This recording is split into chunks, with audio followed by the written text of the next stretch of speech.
এত সুন্দর আছে। ওরে না তুমি আঙ্কে ওরে বড়। আরে এটা দলিকা পাত্রীর বান্ধবী, পাত্রীরে পছন্দ না করে তুমি বান্ধবীরে পছন্দ করছো। তোর নাম কি? আমার নাম দিয়ে আপনার কাজ কি? আরে তোমার নাম দিয়ে তোমার কাজ। তোমার ভালো লাগছে, তোমার বিয়ে করুন। আংটি পরাই দিছি, তাড়াতাড়ি মায়ের বাপ মায়ের খবর দেন, কালকেই বিয়া। এক মেয়েরে দেখতে এসে আরেক মেয়েরে পছন্দ করেন?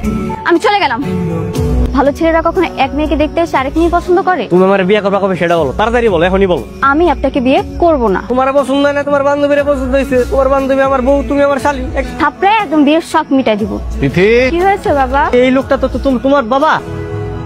বাবা এটাই সেই পোলা যে রিমিরে দেখতে এসে আমার বিয়ে করতে চাইছে। আমি আপনার মেয়েরে পছন্দ করি আর ভালোবাসি, আমি বিয়ে করতে চাই। এনে খারাপ কথা দিয়ে গেলাম, বিয়া করলে আমি আপনার মায়েরাই বিয়ে করবো।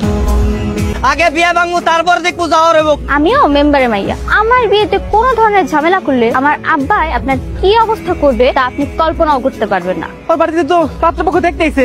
চল তাদের বাড়িতে যাইছো। যদি তোমার না করছো, তুমি আমার সামনে করে বিয়ে করবে না? আপনি জানেন না আমি আপনার মায়ের ভালোবাসি, তারপর আপনি আরেক বেটার লাগে আপনার মায়ের বিয়ে দিতেছেন কেন?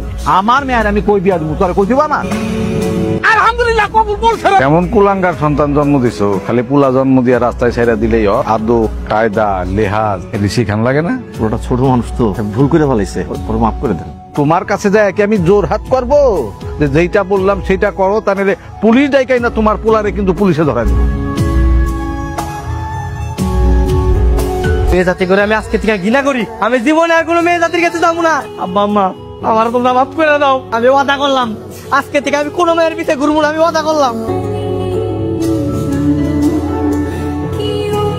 ওই জায়গায় কে ওরে না যাইতে, আমার চোখের সামনে যাইতে হবে। একটাবার আমার কথা শুনো। ওরে যাইতে কবি নাকি আমি না যাবো? তোরাই থাক, আমি গেলাম। কি ব্যাপার মা, তুমি আমাকে বাড়িতে? আমার সাগর কে কোনো ঝামেলা করছে?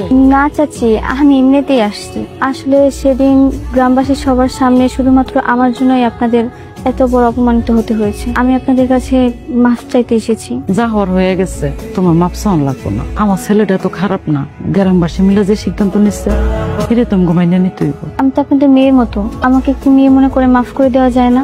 ওরা বিরক্ত করলাম, আমি জোর করে বিয়ে করলাম আমি, আর আমার লোকে তোমরা এত কিছু। আমি না দুধ দিয়ে গোসল করে শপথ করলাম যে এই মেয়ের কাছে আমি জীবনে যাবো না। কি এমন জরুরি কথা বলবা যে আমার টাকার জন্য মানুষ পাঠাইছো?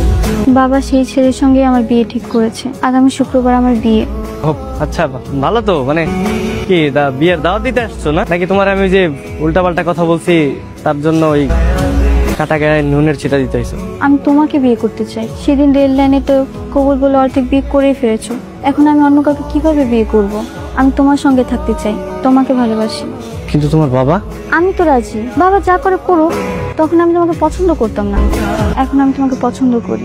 এই পিন্টু ভাই, তাড়াতাড়ি দিকে কাজে অফিসে যাইতে হইব। তার মানে বিয়ে কনফার্ম? কি ব্যাপার শ্বশুর বাপ নিয়ে তাকাই আছেন কেন? আপনার আমি কইছিলাম না আপনার মায়ের আমি বিয়ে করে নিয়ে আসমু।